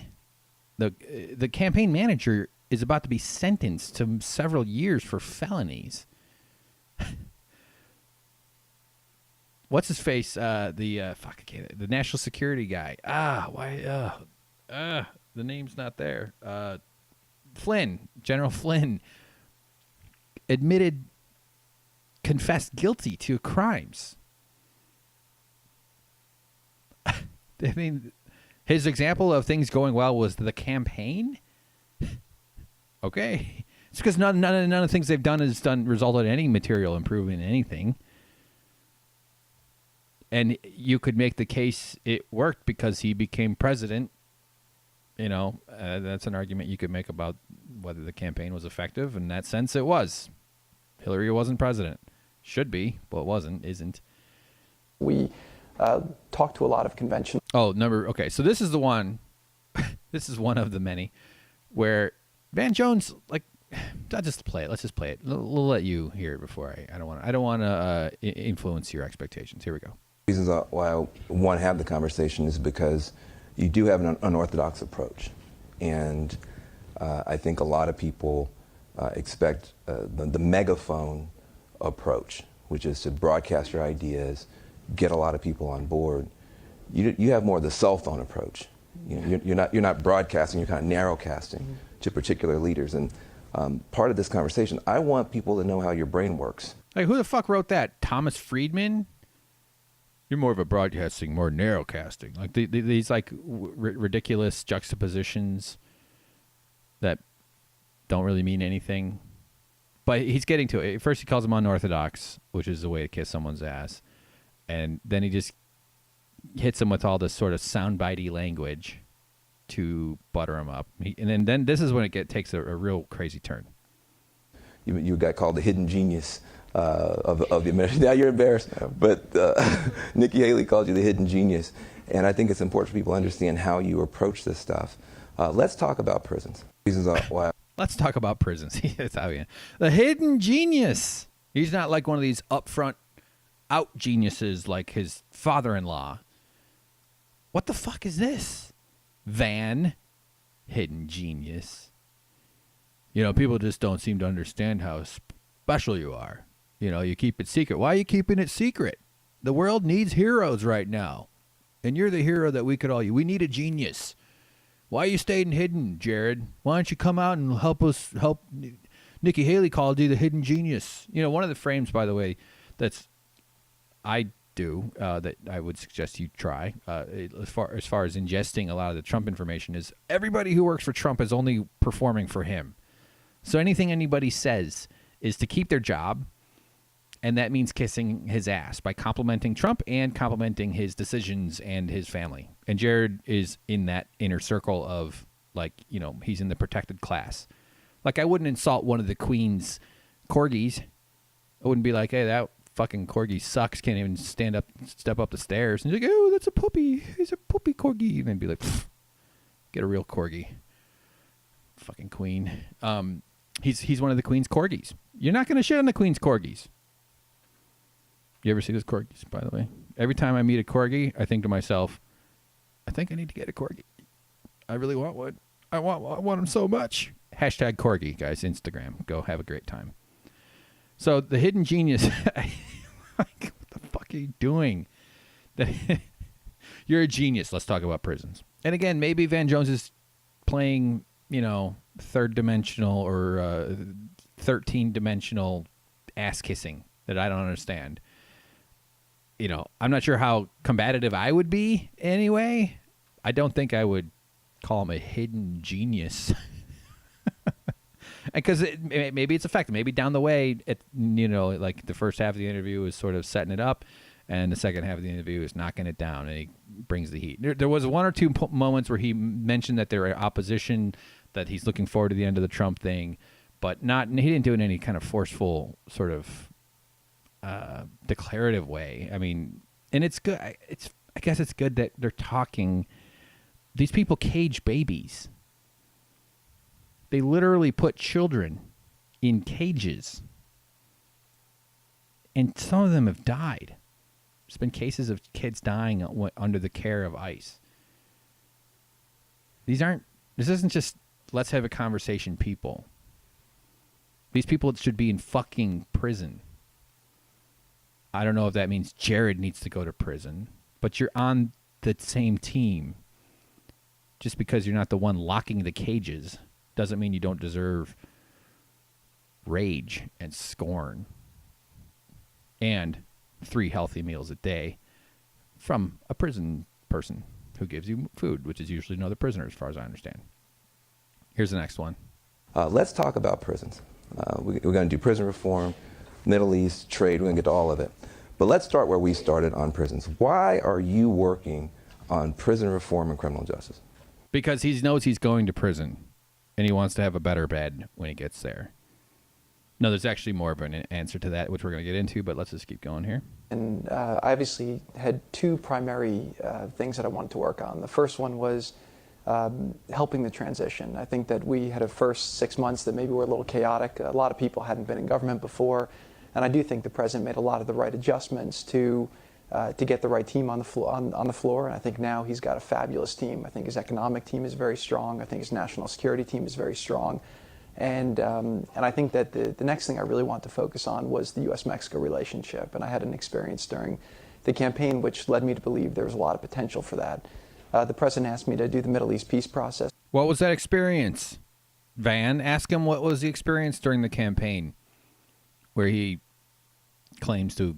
Which is something that I think we've made a lot of progress on. I'm as optimistic as you can be about that. And then there was one issue that was very close to my heart because I had a personal experience, which was prison reform. And so the first couple months were so chaotic. You're, working 20-hour days. You don't necessarily have time to do things that are not, tier 1A priorities. But I'd say that I was able to find a little bit of time to start looking at it. And what Well, he was so busy at the beginning, and he found some time to work on prison reform among his 20-hour days. The guy who is busy doing deals with Qatar to get money. I need to reread up on that and share some of that because I keep referring to it. He found some time. Okay. I did very quickly was I said, okay, let's look at this like I would any other problem. Because when I had my personal experience, I wish that there was somebody who was in my office in the White House who cared about this issue as much as I do. And if they had been focused on it and making a difference, perhaps that would have made an impact on a lot of people who I came to meet and care about through my experience. A lot of people don't know you had a family member who went to prison. Yeah. Okay. A lot of people don't know you had a family member who went to prison. Now, Van Jones chose his words very carefully there. He made sure not to say your father went to prison. And the reasons his dad went to prison are bonkers. All right. All right. Real quick, before I jump into what his dad did, because it's very interesting stuff, I had bookmarked this CNN story about Jared in general. I should have played this a little bit earlier discussing Jared, but there's some good points in here, and we're just going to hit play. Let this run. It's 2 minutes, but I'll probably stop at some point in the middle of it. Calming nerves in the Middle East, working back channels on Chinese relations, weighing in on infrastructure plans, and more. And more. What the fuck do they talk like that? All right, here we go. All that is on the desk of 36-year-old Jared Kushner, husband of Ivanka Trump and trusted advisor of his father-in-law, the president. And he's very good at politics. Indeed, Kushner appears to have the president's backing to weigh in on almost any domestic. He bangs my daughter, which I can never do. I've done it many times in my brain. International, political, or economic matter. As he looks at various aspects of government, he works with different people. That's Sean Spicer, that guy that looks like the one lady from SNL. In the White House. Melissa McCarthy. That oversee different parts of that portfolio. Kushner's virtually unprecedented influence for a White House aide is all the more startling considering his resume. Considering he's related to the president by marriage. And this is the kind of thing that only banana republics and failing nations do.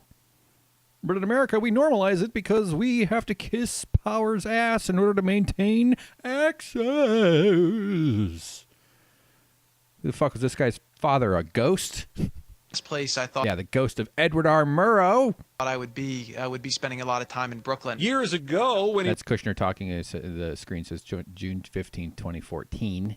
Oh, and the Chiron for the headline here for the CNN piece is Trump's Secretary of Everything, Jared Kushner. He was speaking at business meetings like this. He was a real estate tycoon building upon his family's fortune.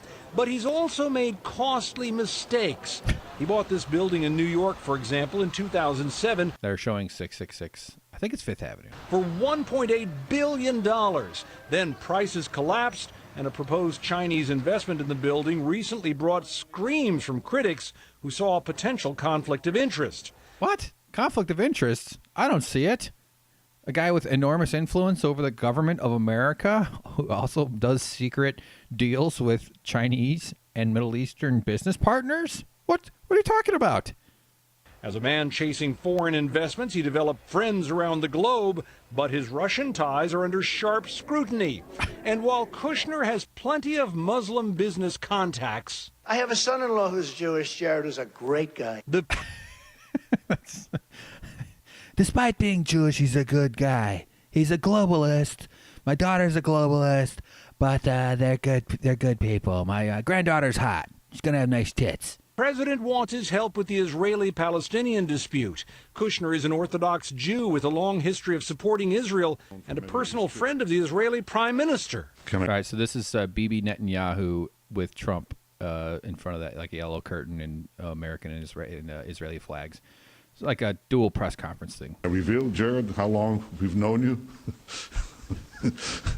Well, he was never small. He was always big. Oh, you've always been very tall to me, Jared. Ever since I have been destroying my country, now I help you destroy your country. Very good, Jared. Yes, well, I will arrange for good friends to give you more money because you're a fucking incompetent moron who bought a building for $1.8 billion in 2007, right before the entire financial system collapsed. You fucking idiot. But at least you were always tall. That's by is that a comp? That's like no. Everybody starts out short. Babies are short, even the big ones. You know, even those 11-pounders, they're still small. BB. But Kushner's lack of political experience is the real sticking point for many. Yeah. In fact, two things I don't like in politicians: experience and lack of experience. Most of them are fucking terrible because of what they've done, and anybody who has zero experience has no right to be there. The whole system is fucked. When Kushner announced desires to make the federal bureaucracy more like a business, he said, "Our hope is that we can achieve successes and efficiencies for our customers, who are the citizens." Customers. You know, I just want the government to think of the people as customers who can leave a Yelp review. And then they'll come back at us and say, "Oh, sorry, we'll send you another earbud." Fuck this, man. Customers. I'm going to leave it to the wise sage Stephen Colbert to tell us how to respond to this one. Critics pounced. Hold it a second. We're not customers. We're citizens, which means we own the store. You work for us, buddy. Hell yeah, buddy. You work for us, Jared. Can I get discounted rent at 666 Fifth Avenue, you fucking idiot? Yeah, so there's that's Jared. We got more with what's his face, Van Jones here. Let's just do it. What the fuck, we're already. If you're listening to this, you're in, right? You're into the end for some reason. Hope you're having a good day. How's your day going? Send me a email, pornolowyer@gmail.com, and I'll, I check that every once in a while. All right. Next one, Saudi Arabia. This is oh, that's right, Jared's father. Fuck. Jared's dad. We got some good stuff here. So, Van Jones didn't want to talk about it. A little awkward. I get that. Maybe if I knew a guy's dad had done some shady, weird shit, I might not bring it up. But we're talking to powerful people. Powerful people deserve. They should be held to different standards, much higher standards, and be subject to much more scrutiny than regular people. The same rules don't apply to them. In certain conditions, yes. But not in a public forum. And by the way, not that the point of this was to catch or gotcha Jared based on his dad's thing. But I can understand why he wouldn't want the details about his father's imprisonment being revealed. So I'll just read to you from AL.com, which is short for Alabama.com. So it starts, we got Charles Kushner, now 63, is the New Jersey-born son of Holocaust survivors. A law school graduate, the elder Kushner helped his father grow their New Jersey real estate company in the 80s, eventually forming Kushner Companies and adding properties in New York City. Kushner's business continued to grow throughout the 90s and early 2000s until 2004, when he ran afoul of election laws. You know what? This needs some inspirational music here. There you go. Ooh, I love a slow piano. Nice. All right, so ran afoul of election laws. Kushner was fined more than $500,000 by the Federal Election Commission for contributing to political campaigns in the name of his partnership, despite lacking authorization to do so. Now on the federal radar, the U.S. Attorney's Office of the District of New Jersey, headed by current governor and former U.S. Attorney Chris Christie, so this was written a while back because he's not the governor anymore, began investigating Kushner's political activities. So then that brought attention to him. By the way, you got to be a real fucking idiot to get white collar criminal caught in America. That's how stupid these people are. The land of corruption, and this fucking idiot still went to jail for it. Jared Kushner, continuing the article, then an undergraduate at Harvard University, saw his name improperly put on some $90,000 of his father's donations as well. Oh, using his children to commit crimes. Gee, where have I heard that before? From Fred KKK Trump, Donald Trump's father. He stood by his father during the investigation, however, and afterwards when Charles Kushner pleaded guilty to 18 counts of making illegal campaign contributions, tax evasion, and witness tampering. Keynote on witness, hang a lantern on witness tampering, everybody. The last charge involved a particularly nasty incident where Charles Kushner they have a D on send, I think they meant a T, sent his sister Esther, a tape showing her husband William's shoulder with a prostitute hired by Kushner to discredit his brother-in-law who was cooperating with federal authorities. A little inspirational as well. Yes. Just feel it. Just feel it. Oh man, I'm so inspired. I want to do some squats. So you follow along. So his dad hired a prostitute to sleep with his sister's husband, with Esther's husband, William. Because William was cooperating with federal authorities. So this guy does this, like, this Better Call Saul-esque scheme to get his brother-in-law in trouble because he sent over a prostitute. I don't know how it all went down. I think I'd be pretty weirded out if like a prostitute showed up and was like, "I'm here because your friend Joe wants you to bang me." Or I'd be like, "Oh, can you just help me with this aquarium project I'm doing?" Like, I don't know. I don't think I could do it. I don't know. I could probably, now that, on vacation or something. It's just so weird. I don't know. It just seems too strange. Making it about me. This is not inspiring. Here we go.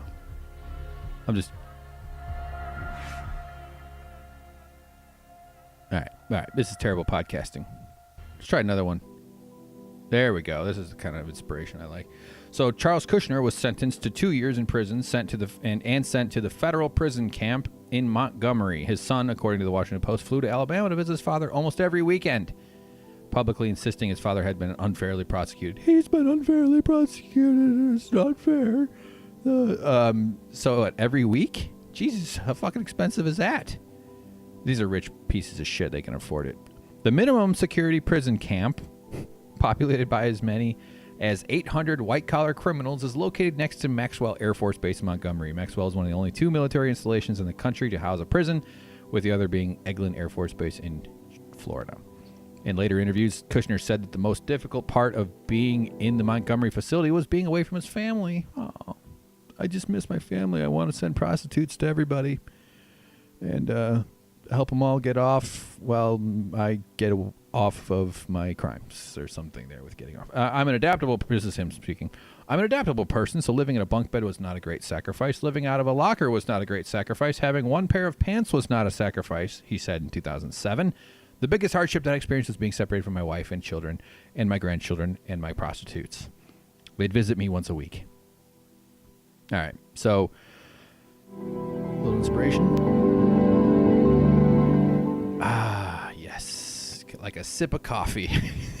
So anyway, the Jared family is a bunch of pieces of shit, and they don't deserve any power over you or me or anybody we know and care about, or people we don't know and don't care about. Even people we don't know but do care about also should not have to live under this fucking idiot. And I don't think he's effective. I don't think anything's being really changing because of Jared out there. There's this prison thing. He passed something called I wrote it down. It's in here somewhere. It's been passed in the House, and it basically just imposes like a risk assessment regime onto how prisons decide when people get out of jail or something like that, or where they get transferred to different facilities. It's a bunch of bureaucratic stuff that doesn't really change materially important way. It's called the First Step Act. The First Step Act. Kind of hard to say. Here's some criticism of it from The Hill. Writer Deanna R. Hoskins, president and CEO of Just Leadership USA, a national member-driven advocacy organization that seeks to cut the U.S. correctional population in half by 2030. Well, we're going to need more than that if we're going to reach our carbon goals. She writes, what's more, this bill ensures that many people are excluded from eligibility to earn credit time. The First Step Act calls for the creation and implementation of a risk assessment instrument to determine who is worthy. Such assessments have been shown to perpetuate or exacerbate racial biases and institutionalize structural racism by relying on data such as zip code and age at first arrest. Both signal over-policing of black people and communities of color rather than risk of actual behavior. So they would actually look at how old you were when you got arrested and somehow factor that into whether or not they're going to be decent to you or somehow change your status in prison. Back to Deanna. Alarmingly, the First Step Act cedes responsibility for creating that risk assessment instrument to Attorney General Jeff Sessions, the man accused of being too racist to serve as a federal judge during the Reagan administration. In addition, he was rejected by like a Senate committee, I think, in the 80s because he was too racist. Too racist for the 80s, totally okay for the 2018s and 2017s. In addition, the proposal serves as anti-immigrant, zero-tolerance stance by deliberately excluding immigrants and making it official policy for Immigration and Customs Enforcement to coordinate with the Bureau of Prisons directly to pick people pre-release. So they're buddying up with the Gestapo of America to further empower this violent organization that will go after prisoners and go after immigrants and undocumented people. Another misconception, this is back to her writing, another misconception about the bill is the mandatory requirement to keep people within 500 miles of home. While the current Federal Bureau of Prisons policy contains this language in a discretionary form, First Step Act makes it mandatory. The problem with this mandate is that facilities are coded based on level of risk. If a person scores a level 1 and the closest facility is a level 2, they cannot be housed there. Changing this requirement to house low-level people with medium to high-level facilities puts those individuals at risk and sets the Bureau of Prisons up for lawsuits. So I see what you're saying. There will, force improper mixing of various prisoner statuses, and that could lead to trouble for certain ways. It's a prison situation in America is insane. It needs to change. It needs to be ended. We need to end the war on drugs. We need to pardon people. I think we should have a law that if you're in jail or prison or have in any way served time for drugs, particularly marijuana, and a company is like, there should be a fund. We should be taxing marijuana profits all over the country and building funds to give people money who were victimized by the war on drugs. Go back as far as we can. 20, 30, 40 years, whatever. If you've had it's a very small way to restore some sense of reparations or restitution or whatever the word is for the people who are victims of this insane war, this racist tool that is just a system, one of the systems of oppression that our fucked up culture imposes on people, largely people of color, but people of inadequate means, generally the poorer classes. So I think they should, now that we're making money off of weed, they should be funding help for these people whose lives are ruined by this policy, by the war on drugs. Anyway, side note. So this prison, that's Jared's prison proposal. So anyway, let's get into what they're going to do about the Middle East. Okay, here we go. No, had enough inspiration for today. So I think this is Van Jones talking. You now speaking for the administration, there is a strategy in the Middle East. It does rely on Saudi Arabia quite a bit. Has anything happened in the past several weeks that causes a reconsideration of relying on the Saudis as allies? Is there any adjustment that you think might be worth considering? And then also, what punishment do you think is appropriate for the Saudis if they did it? Just trying to understand going forward. He's talking about the Khashoggi disappearance and murder. Is there a punishment that makes sense? And is there a readjustment that makes sense? Yeah, so I wouldn't say our strategy in the Middle East relies on Saudi Arabia. I'd say our strategy in the Middle East relies on, what are America's interests, what are our strategic interests, and then how do we utilize all the things that are available to us to try to push those forward. If we have people who share those interests, we'll work with them. If we have people who are working against those interests, we'll work against them. And so I would say that things are not really static. They're always fluid and dynamic. And so we're always readjusting and reassessing, and we'll continue to do so. And to your second question, we'll really see what the facts come back as and what we do, and then we'll make a determination. Okay, good. Okay, good. That's perfect. That's just the kind of bullshit I was hoping you'd say. So they're going to see what happens and then make a decision. And their strategy in the Middle East is America's interests. And if you agree with our interests, then we'll... Like, what? Okay, thanks for the solution there, fuckface. He talks like a politician, that's for sure. So it's all just, idiotic nonsense. One of the tricks, the ways, I'm going to use the word bamboozle, I feel like I've said that several times already, is the Trump family, the Trump organization, Ivanka, Jared, the kids, the two twin, Count Dumbassula and Chocula. They're all there's this massive international criminal organization of global money laundering. They've been doing it for decades. So they're going to make it seem like their interests are America's interests, and that's one of the hallmarks of another word I've been using, banana republic, just a country where the president's business interests are conflated with the interests of the nation, because we have very good reasons to suspect that Trump's motivations are primarily about himself, namely 70 years of observation of this fucking narcissist, this maniac who can only think of things in terms of how it filters through his ego and his ego protection coping skills. It's all these people are. So that's one of the things that we'll learn more of as these details of their shady dealings are all exposed over time. If they'll ever be held to account, I doubt it.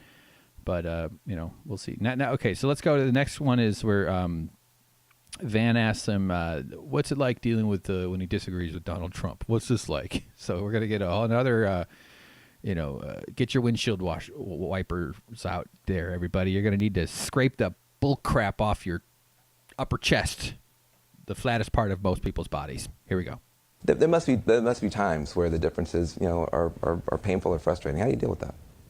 Just have open dialogue. I mean, he's one other thing people don't realize, that he's very receptive to differing viewpoints. I mean, he's a very flexible thinker. I think he's a pragmatist, and he'll have very strong opinions. But if you get the opportunity to come and sit with him and make your case to him, he'll definitely listen. He may agree, he may not agree, but I find that he's incredibly receptive to thoughtful arguments.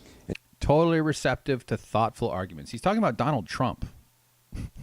This guy is famous for bringing in all sides and really having a considered, calm, non-reactionary discussion about the topics of the day. Like when those little girls were in the Oval Office and Trump said to one of the little girls not to eat candy because she'll get fat, or you don't have to worry about your weight problem or something like that. So that's a bunch of 7-year-olds. I gotta find that audio. Who is he talking about? This is all this bullshit. Nobody believes anything he's saying. Even he doesn't. But Trump probably does, if he sees it this far. I doubt Trump is, I mean, who knows what he sees of this kind of thing where it's an hour-long interview. And do you find that you're better able to make those behind-the-scenes cases now as time has gone on? Do you feel like you have more influence or trust, or do you feel like every day you kind of have to... All right, whatever, who cares? All right, so next one, Van Jones kisses his ass about Ivanka. What's it like working with Ivanka every day? I mean, people talk about you guys as super impressive power couple. My observation, I would say you could take the power out of it. You guys are just a really extraordinary couple. What's he doing? Is he trying to get adopted? Is he hoping that he ends up on their Instagram photos where they go skiing nine times a year? Come on, Van Jones. Jesus Christ. What's your real first name anyway? Isn't Van one of those weird middle names? It's not even a name, like Von or Van. I don't know. He's it's weird. God. You guys are a power couple. You're handsome. You're beautiful. You're both tall. You're super impressive. You're just like, everybody wants to be you. Everybody wants to be Donald Trump's daughter, and the guy banging the Donald Trump's daughter. And it's how could I become like you two, you magic beings? You're like elves. You're like the elves in the movies, where the elves are for some reason decided to be elegant, and because they can turn shields into skateboards and go downstairs while firing arrows at the Uruk-hai. What's it like working, though, with your wife every day in that environment with little kids? How do you guys manage that? How do you get by with your millions of dollars and your stable of servants and apps? Yeah, so anyone with Ivanka would be a power couple. So it's she's really amazing. I mean, I when we started dating, I told her that if I wasn't so attracted to her, she'd just be my best friend. And I'm sure she would have loved hearing that. Women who aren't attracted to you love hearing that they're also your best friend. The things you can say when they're attracted to you is way different than when they're not attracted to you. And the hard part is knowing when a woman is. It's like I'm so dumb. Now I'm talking about me. It's like, are you attracted to me so I can tell you you're hot? Oh man, do you like egg rolls? No, it's all bullshit. You know, who cares? These fucking two people. I have one more for this family here. Let's do it. That refers to flatulence. Wait, oh, fuck, wrong. Sorry. That refers to shit. Okay. Van Jones gets finally to the meat of the matter, the heart of the matter, the meat of the heart. He is looking out for Americans. He's not going to waste this opportunity. They're running out of time. They're near the end of it. He wants to make sure that the people, the citizenry, the viewers need to be informed. So he asks about the most important thing that's on everybody's mind, that it will determine the future of our great nation. You know, are you having fun? Because all we hear about is the chaos and the destruction, and you guys are all going to be just blown away by a meteor called, Mueller. I mean... Like he started that sentence about the meteor, and he realized it might be too much. What's his name? He pretended like he had to think of the name of Mueller. Give me a break. But are you having fun? Honestly, it's not that bad a question. Like, I would like to know if they're enjoying. Like, if you could get an honest answer, like, hey, is destroying a country fun? Is this what kind of psychopath are you? Are you one of these hate-filled, who's completely miserable all the time, or does your insanity extend to, or do you have the kind that makes it enjoyable for you during this process while you completely take over a nation and impose global oligarchy with your international criminal buddies onto this country and this world? They probably okay. All right. From our point of view, like, you're like piñatas over there. Are you having any fun? Yeah, are we being a little too rough on you? Are you feeling like a piñata? Is it hard for you, you fucking asshole? He's got health insurance. Of course he's having fun. That's why I don't have any fun. I wouldn't say fun. I mean, I have a lot of joy in my life, and I feel very blessed to be there every day fighting for the things I'm fighting for. It's a lot of responsibility. Fighting for the right to take away people's rights, fighting to put children in cages, fighting to destroy the environment faster than we've been, fighting to make sure that no American gets a decent education unless they're super wealthy, and even then it's got to have a religious underpinning. That's what he's fighting for. Fighting to make sure that the oil subsidies and that the oil profits continue to flow towards him and his friends. Fighting to make sure that he and his father-in-law are signed on to Rosneft and other Russian oil companies, that they're going to get their share when this all shakes out. That's what he's fighting for. It's not fun. He's sacrificing for America. Ability to do the jobs that we have, but I'd say more invigorated by it. I think that it's obviously the challenge of a lifetime, and again, like I said, every day we're in the arena, we're fighting forward, and I think when people look back, a lot of people get caught in the day-to-day, and they look at maybe some of the more colorful personalities, but one of the big blessings of this is we work with so many incredible people, and you have. Okay. All right. Let's. Okay. Are you having fun? I want to hear it one more time. Are you having fun? Okay. God damn it. All right. So, that's it. I don't know what else to say. Fuck that guy. Fuck Jared Kushner. Van Jones, you're invited on my podcast, my friend. I bet he'd be an interesting guy to talk to, actually. I'm mostly crapping on him, and he deserves it because I think this is some weird softball bullshit. But on an individual level, Van Jones is a good dude. But I think that what we're looking at is the system of how power softens itself around power. Media is powerful. it has a responsibility, we'd like to think, in the best of times and in the worst of times, to the viewers, to making sure the people are better informed. But our media is about money and profit. And part of that is maintaining relationships to the powerful, because they're the people that drive the ratings. Fucking morons will spend an entire hour talking about it on a podcast. That's how powerful it is. So there's certain incentives built into the system that prevent the media from doing their job they're ostensibly tasked with, which is informing the people. This is not very informative. I mean, we don't get to hear from Jared much, which is why I'm talking about it. And because I am terrible at producing a podcast, so I don't know how to budget time and energy well. So it's way too long already.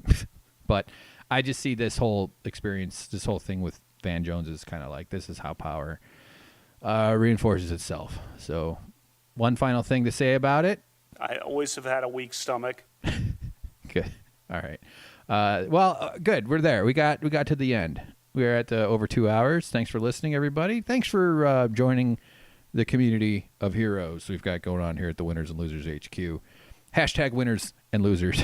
I don't know. So if you're on YouTube and you haven't already, hit that subscribe button. I am putting stuff on YouTube. I eventually want to build out more of the YouTube channel. It's not just going to be the audio. It's with my weird little animation talking. I want to do other little videos and stuff. My goals and my ambitions generally don't match with my capabilities right now, meaning like I can't make as much as I want to, and eventually will. I don't know why. I think it'll be different in the future. I'm not even sure what I'm saying. I'm just like, it's going to be a process, I guess is what I'm saying. Like I kind of just need to just take the leap of faith and start doing other videos. I mean, I've done millions of other videos for other things. It's not like it's different. But I'm working on some animation stuff, and I'm looking to connect to other shows and connect with other podcasts, and